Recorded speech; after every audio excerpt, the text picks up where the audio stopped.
بسم الله الرحمن الرحيم. الحمد لله والصلاة والسلام على سيدنا رسول الله وعلى آله وصحبه ومن والاه. نويت التعلم والتعليم والتذكر والتذكير والنفع والانتفاع والإفادة والاستفادة والحث على التمسك بكتاب الله سنة رسوله والدعاء إلى الهدى والدلالة على الخير ابتغاء وجه الله وقربه وثوابه سبحانه وتعالى. سبحانك لا علم لنا إلا ما علمتنا إنك أنت العليم الحكيم. قال صلى الله عليه وآله وصحبه وسلم: من اجتهد وأصاب فله أجران ومن اجتهد وأخطأ فله أجر واحد. أما بعد، tukiendelea na darasa haya ya usulul fiqh katika kitabu cha Al-Luma' cha Imam Shirazi, tumefika bado katika mabahithi ya lugha na asma. Asema shekhe: idha warada lafdhun qad wudi'a fi al-lugha lima'na wa fi al-'urfi lima'na.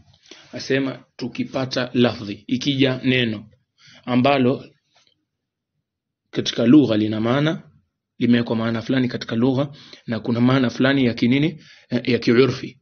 Na manake tulizungumzia lugha na urf na shara, sio?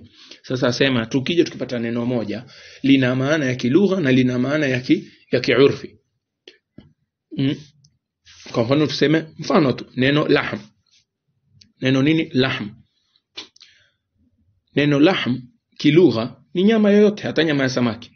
Lakini urfi ni kuwa lahm haitumiki isipokuwa katika nyama ya ng'ombe, mbuzi kama hivyo. Naam. Asema wa fil urfi li maana. Sasa asema tutakadimisha maana gani? Tutasema kuwa hii inkuja kwa maana gani? Hapa ndo mabahathi yako hapo. Asema shekhe: humila ala ma thabata lahu fil urfi, hubebwa lile neno katika ile maana ama juu ya ile maana ambayo imethibiti katika urfi. Kwa sababu gani?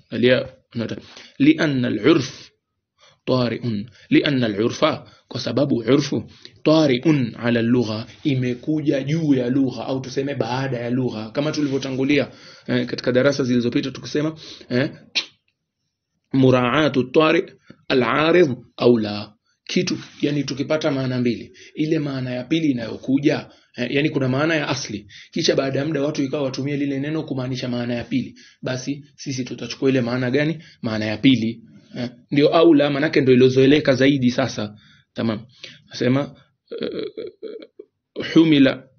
humila ala ma thabata lahu fil urfi, hubebwa kwa ile iliyothibiti katika urfi. Lianna al-urfa, kwa sababu hii urfi tari'un, imekuja juu ala lugha, imekuja baada ama juu ya lugha. Fakana al-hukmu lahu, basi ile hukmu ikawa ni yake, yani hukmu ikawa ni ya nini? Ni ya urfi, si ya lugha. Naam, liannahu tari. Kisha sema shekhi: wa in kana qad wudi'a fi lughati limaana, na ikiwa katika lugha kuna maana fulani, yani tupate neno ambalo limekuja kilugha kuna maana, wa fi shar'i limaana, na katika sheria kuna maana nyingine. Tamam, yani limaana akhar taban. Kwa maana nyingine nasema humila ala urfi shar'i, hubebwa lile neno hubebwa kumaanisha ama kuangalia ile maana ya kisheria, kuangalia urfi ya kisheria, kuangalia maana ya kisheria. Tamam. Mfano wake ni neno swala. Ukiambiwa nenda kaswali, kwa mfano katika hadithi ambaye nenda kaswali, swalini mwisho wa usiku, hizi zote kuna maana mbili, ya kilugha na kuna maana ya kisheria. Kuna maana ya kilugha na kuna maana ya kisheria. Je, tufahamu kutoka maneno ya Bwana Mtume sallallahu alaihi wa alihi wasallam maana ya kilugha au maana ya kisheria? Tutafahamu maana ya kisheria. Kwa sababu gani? Asema angalia, bado ile illa, asema li'annahu tari'un 'ala al-lugha, kwa sababu hiyo maana ya kisheria ama urfu ya kisheria ni tari, imekuja baada ya nini? Ya lugha, imekuja juu ya ile maana ya lugha. Kisha pia ametaja na sababu ya pili, kwa ajili gani tutachukua urfu ya kisheria ama maana ya kisheria. Sema wali anna al-qasda, na kwa sababu makusudiwa ya hili neno katika sheria wali anna al-qasda bayanu hukmi shar'i, kwa sababu makusudio ya kutaja neno kama hili ni kubainisha hukumu ya kisheria. Sasa ikiwa sisi tutakubainisha hukumu ya kisheria, basi kufahamu neno fulani kwa maana ya kisheria ni aula kuliko kuifahamu kwa maana ya kilugha, kwa sababu aslan kitabu na sunna zitakuwa zabainisha sheria. Kitabu na sunna zabainisha sheria. Sasa ikiwa zabainisha sheria, lazima zile maana ambazo tutabeba ama tutafahamu yale maneno tufahamu kwa maana ya kinini, ya kisheria. Asema shekhe, falhamlu alayhi aula, basi kuibeba ama kufahamu neno hilo kwa maana ya kisheria ni aula. Naam. Kisha asema shekhe, faslun faslun wa amma alqiyasu, fasli nyingine. Wa amma alqiyasu, amma qiyasi, manake tulisema maneno hutukuliwa kwa namna nne. Maana ya maneno hutukuliwa ama hufahamika kwa namna nne, imma kutokamana na lugha, au kutokamana na kutokamana na lugha, ama kutokamana na sheria, ama kutokamana na urfi, na ya mwisho ni qiyasi. Sasa atazungumzia qiyasi. Hapa kuna maelezo. Nasema shekhe, wa amma alqiyasu, amma qiyasi fahuwa, hiyo basi mithlu tasmiyati liwati zina, ni kama kuita liwati, mtu kufanya kitendo cha kaumu Luti, mtu kufanya hicho kitendo, kile kitendo cha kaumu Luti huita liwati. Asema mithlu tasmiyati liwati zina, ni kama ukiite zina ile liwati uite nini, zina, qiyasan ala wat'i nisa, kukufanya qiyasi kwa kumuingilia mwanamke. Yani kitendo cha kaumu Luti, mwanamume akimwingilia mwanamke chaitwa liwati, lakini waweza kuita zina. Kivipi uite zina? Kwa mpango gani ama kwa mlango gani? Tusema kufanya kiasi kwa kumuingilia mwanamke ambaye ni haramu. Kumuingilia mwanamke ambaye ni haramu ni zina, basi pia kumuingilia mwanamume kumuingilia mwanamume manake ni haramu, pia tuite zina. Kwa hivyo upande huo tumefanya nini? Kiasi. Asema shekhe, wa tasmiyatu an-nabidhi khamran, wa tasmiyati an-nabidhi khamran, yani mithlu tasmiyati al-liwati wa mithlu tasmiyati an-nabidhi khamran. Na mfano mwingine ni kuita nabidh khamr. Manake nabidh ni kitu, ni ile ambayo kinachukuliwa kutokamana na isiyokuwa zabibu.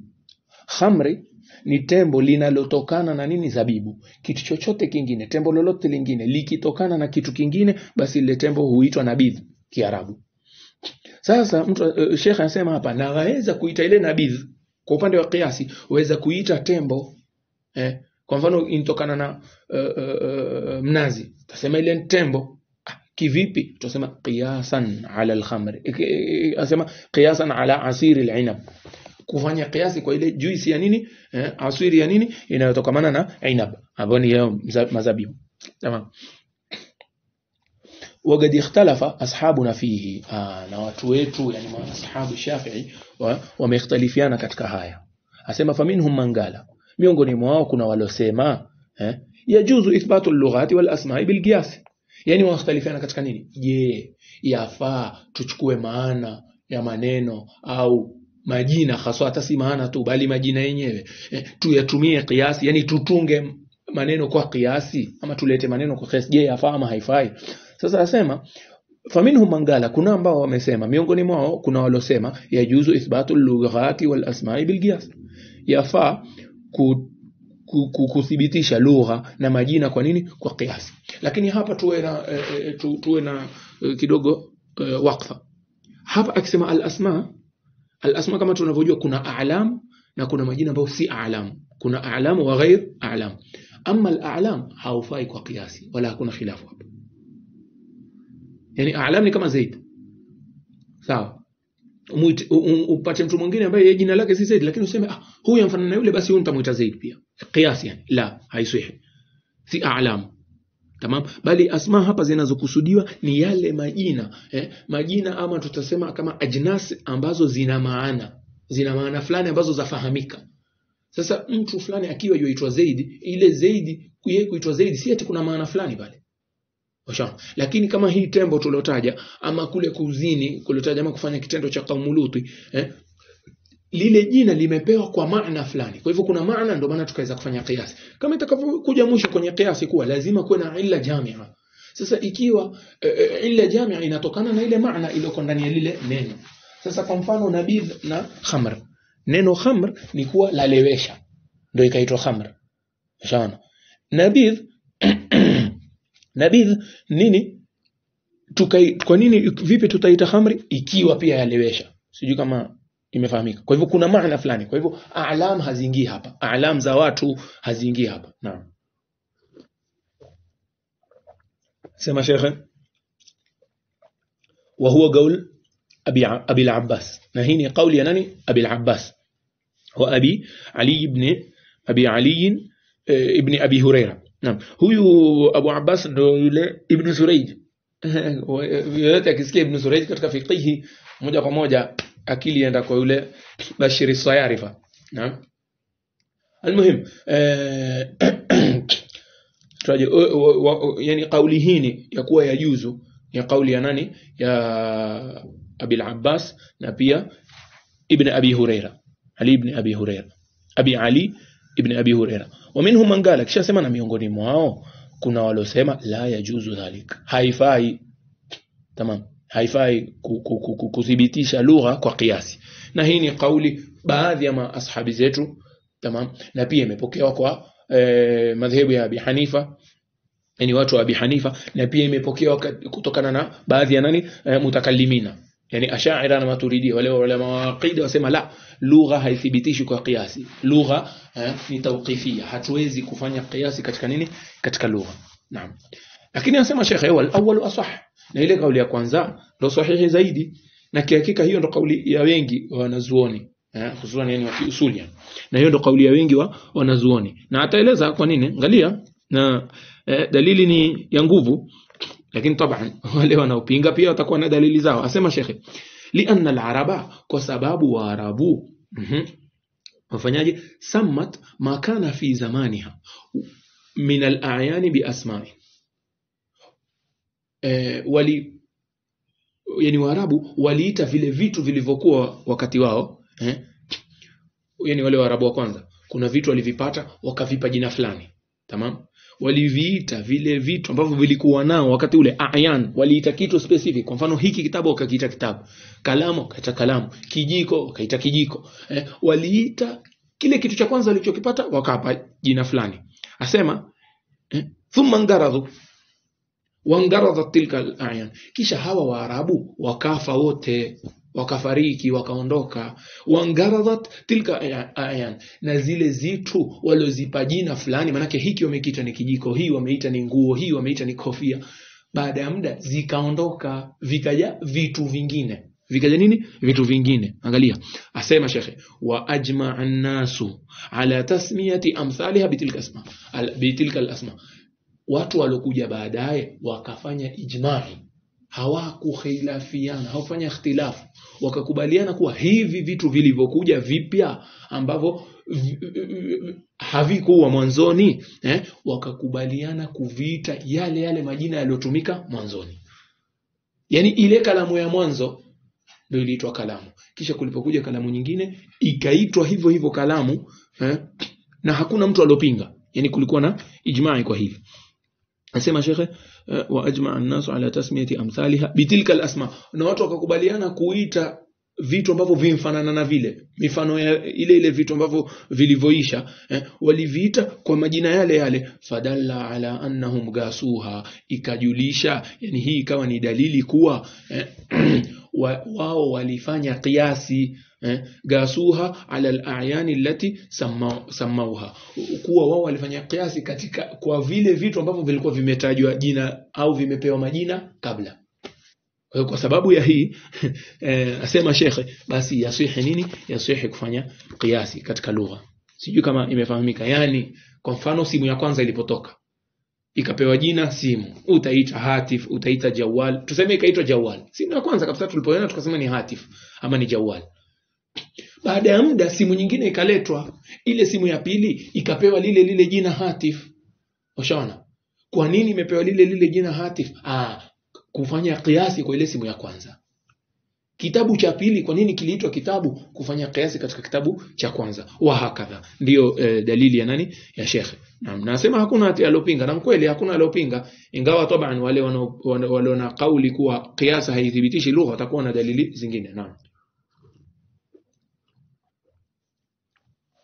Asema Sheikh baada hapo sasa tutaingia, tumemaliza masaili ya majazi na hagiga, tukamaliza vipi kudhibitishwa lugha. Sasa atazungumzia mabahith min aham mabahith ya, yani utasema katika mabahith muhimu zaidi ya kiusuli ambayo ni al-kalam fil amri wan nahi, katika kuzungumzia mazungumzo ya amri, maamrisho, wanahi na makatazo. Asema Sheikh, babul qawli fi bayani al-amri wa sighatihi. Huu ni mlango wa kuzungumzia ama yani babul al-qawl, kuzungumzia katika kubaini nini amri, yani maamrisho, wa sighatihi. Ataanza na amri kwanza taban, na sigha ya nini, na sigha ya amri. La ilaha illa Allah Muhammadur Rasul. Sigha ya amri, yani anachomaanisha sigha ya amri ni ile ibara ambayo yaashiria nini ama yadulisha amri. Akisema sighatuhu, yani ukisikia sighatu amrin ni ile neno ambalo wewe ukilisikia moja kwa moja unajua hii ni nini, ni amri na sigha fulani.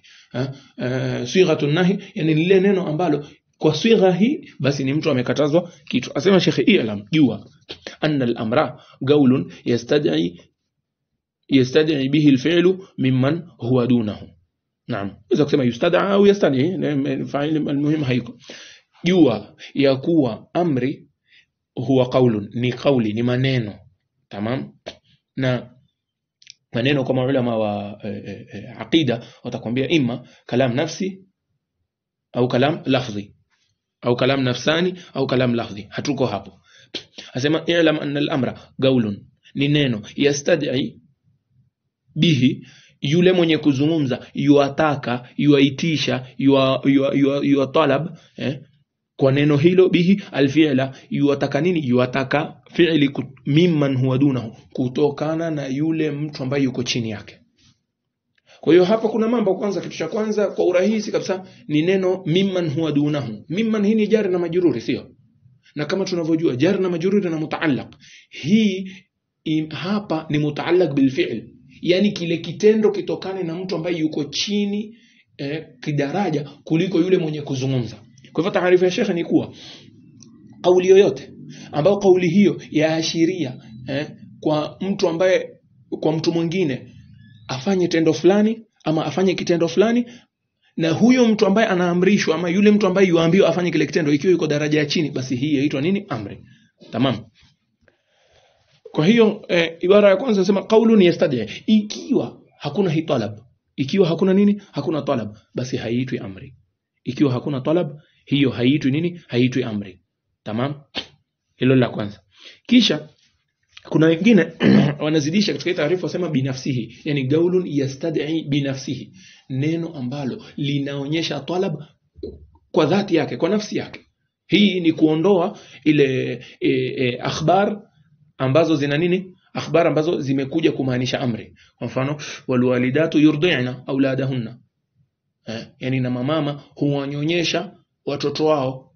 Hii ni habari lakini imekuja kumaanisha nini, amri. Basi hii haingii katika taarifu ya amri kihakika, inakuja kwa majazi kama inshallah itakavyokuja katika maelezo.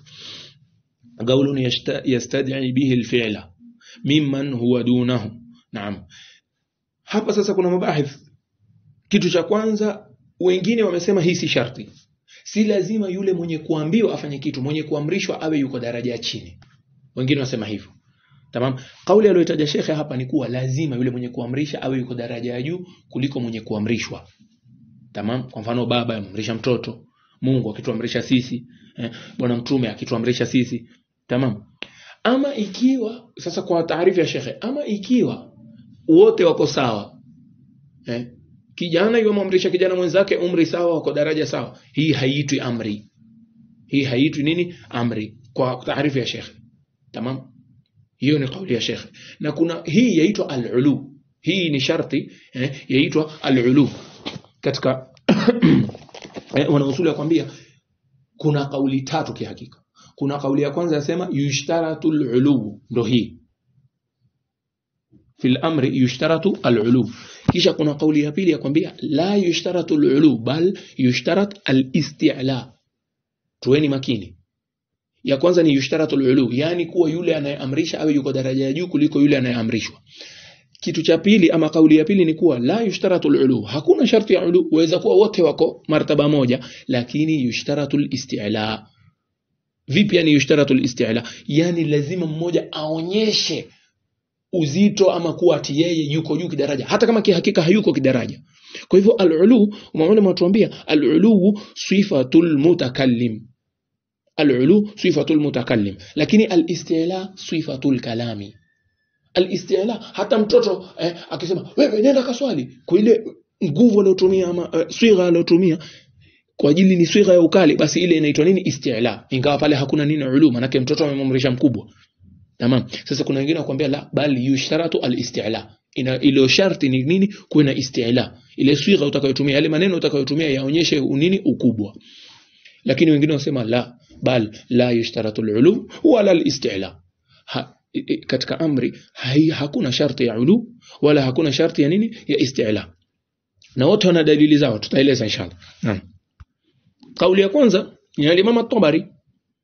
Hii kauli iliyoko kwenye kitabu hapa ameitaja aitwaje al-Imam Shirazi. Kauli hii pia ameitaja al-Imam aitwaje al-Juwayni katika warakati. Na ndio kauli ya al-Imam at-Tabari. Kauli ya pili ni al-Basri. Kauli ya pili kusema lazima kuwe na nini? Kuwe na isti'la.